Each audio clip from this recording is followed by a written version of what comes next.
Yo, what is good, my anime faithful? What is good, yo? So, I will be playing Kingdom Hearts. So, if you don't want to be spoiled in anything in here, I'm not gonna go until you have a chance to back out. But I wanted to tell you about this anime that if you see Kingdom Hearts, you might even get more of the understanding of where I'm going with it. But Grimm's Notes pretty much is, I feel like, the Kingdom Hearts anime. Like, straight up, if Kingdom Hearts ever needed to do an anime, this would probably be close to how it looks, and this is how it would have been if they didn't have any rights to, if they had no rights to any of the Disney characters. I feel like, I mean, it is absolutely ridiculously close to pretty much just being, hey, you want to watch Kingdom Hearts the anime?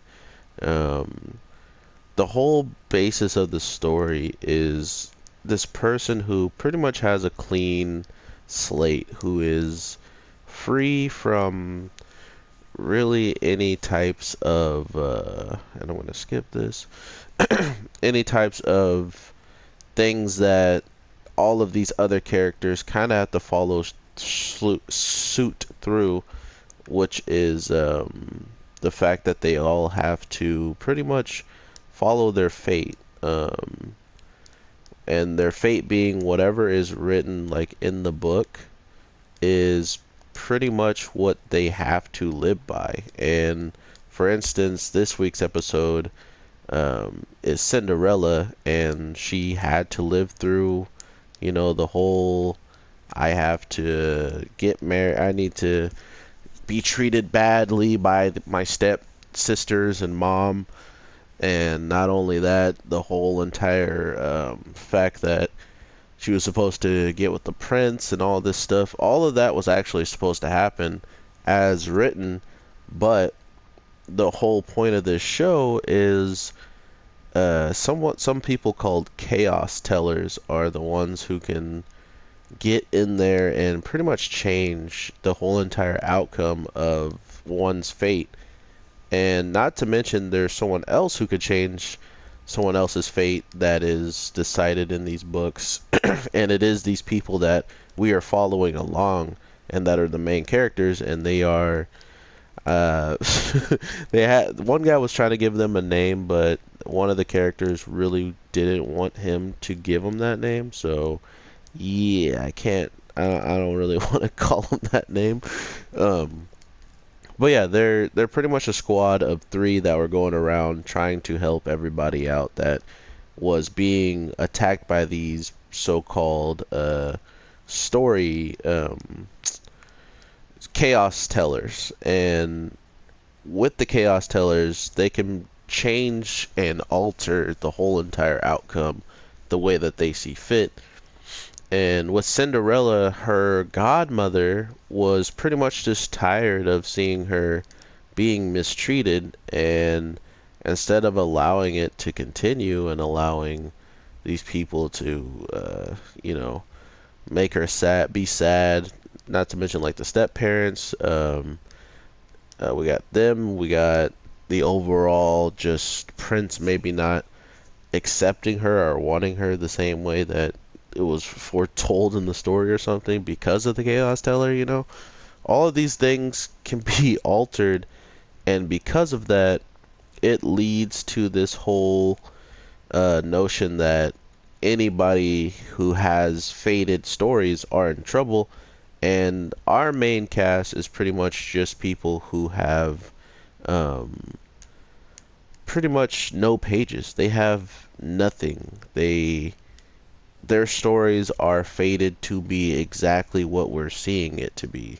Um, they can make their own fate, and from what we're told by one of the characters in this week's episode is if they were to do that, it would have led to this girl Cinderella living supposedly a much like harsher life than she actually would have if supposedly she goes with someone who doesn't have any uh, destination in their books.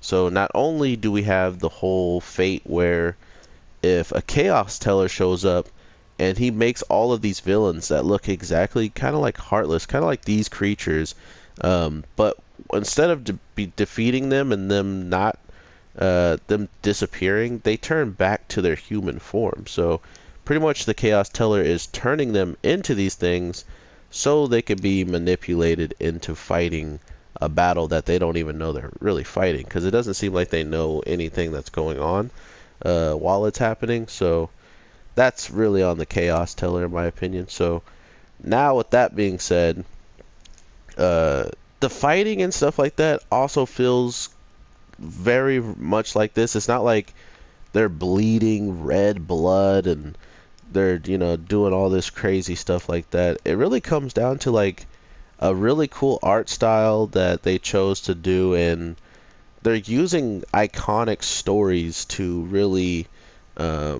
push along their narrative, which is another big part of why the show is kind of cool. And I think a lot of people would be interested in it is the way that they use their powers to become like actually strong is these badges that they have, that whenever they pretty much have certain colors on the badge, you can connect with a hero that connects with that similar color. And for our character, who's the main character that has no pages, that it was kind of cool in the beginning because they made it seem like he was the only one that was like that. Like you just didn't know what these other people on his squad's face were until they actually tell us that, hey, we don't have any pages either. And that's why they wouldn't they were like, oh, you're an amateur, you shouldn't be coming with us.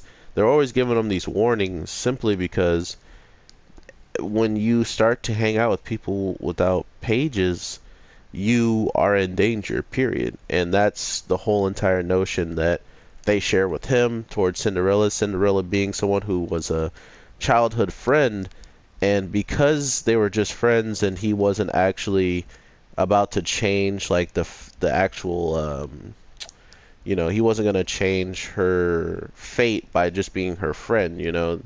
If he was going to get married to her and like the princess story is like obsolete, then that would be a change of her fate, and that's what he's a danger to other people.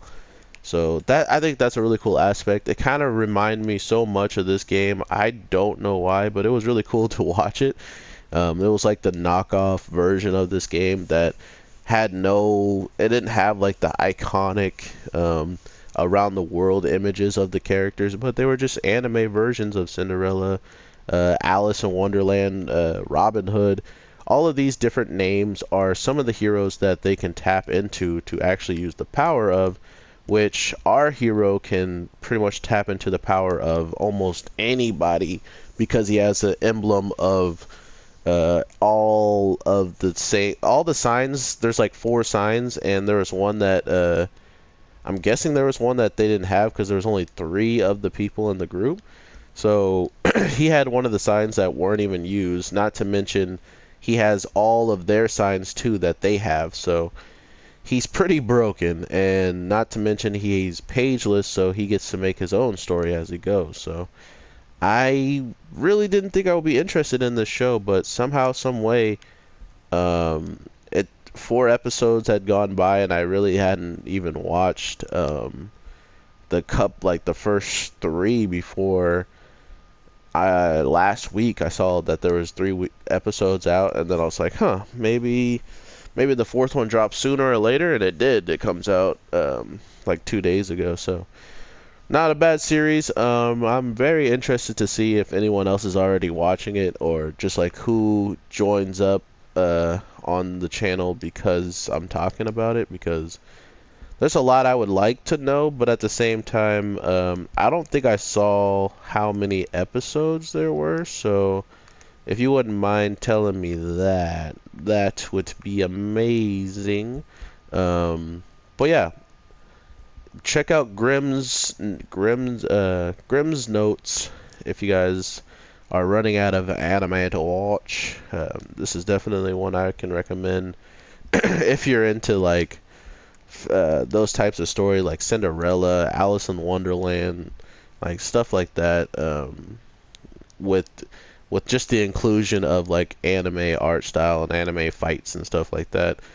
It's pretty. I don't know. I just only watched 4 episodes, so I'm not too biased for it or anything like that. So I just hope that whatever the case is for this show, it gets a good like overall story and narrative with having these very powerful like names like the ones I named off being in the show, not to mention having characters be them and actually give them powers that they may never have actually had in the real in our stories that we've heard. So it's fun to see other people's interpretations of these characters once they're put in their hands, like the anime formations and stuff. So with that, everybody, I hope you have a great night, day, evening, whatever the case may be when you're watching this, and I will talk to you most definitely in the next one if you decide to subscribe, or if you're just one of the OGs stopping by to check up on my videos. I truly appreciate you guys. But yeah, I will be back with more daily content as soon as humanly possible. Um, Not to mention, I'm gonna be doing a post that's exclusive to Anime Amimo. So if you guys don't have Anime Amimo, check that out. I'll be talking about Attack on Titan season 3 preview on there. I didn't really care to like make a full-blown video of it, just so the preview, because it's coming out in April. But I thought I gave it a little bit of some love on the Amimo because I have a whole bunch of screenshots of it and stuff like that. So when I post it, I'll leave a link actually in both of the new videos today. So if you do want to see the pictures and stuff like that from the preview, or just the link I'll put in the trailer, all that good stuff, I will have a link in some of my videos. So uh, stay tuned on that. But with that, my anime people, have a good one, and I will talk to you as soon as possible. So, peace.